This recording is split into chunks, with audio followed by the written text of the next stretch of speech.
Kita saat ini sudah memasuki tahun politik.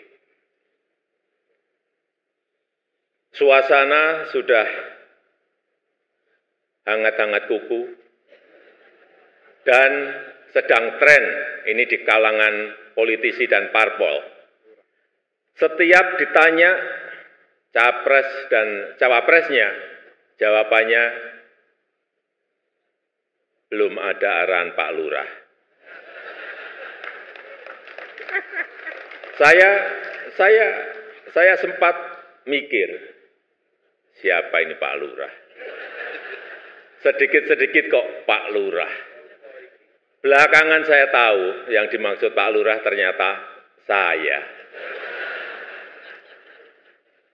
Ya, saya jawab saja, saya bukan lurah.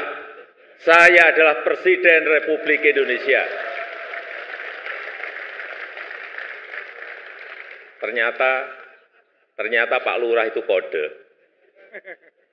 Tapi perlu saya tegaskan, saya ini bukan ketua umum parpol, bukan ketua umum partai politik, bukan juga ketua koalisi partai. Dan sesuai ketentuan undang-undang, yang menentukan capres dan cawapres itu adalah partai politik dan koalisi partai politik.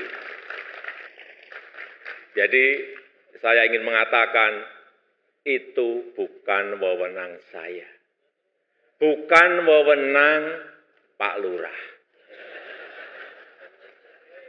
bukan wewenang Pak Lurah. Sekali lagi, walaupun saya paham ini sudah menjadi nasib seorang presiden untuk dijadikan paten-patenan dalam bahasa Jawa, dijadikan alibi, dijadikan tameng, bahkan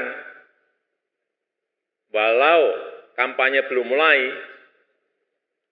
foto saya banyak dipasang di mana-mana. Ya, saya harus ngomong apa adanya. Saya ke provinsi A, ada. Ke kota B, ada. Ke kabupaten C, ada juga. Sampai ke tikungan-tikungan desa saya lihat, ada juga. Tapi bukan foto saya sendirian. Ada di sebelahnya bareng capres.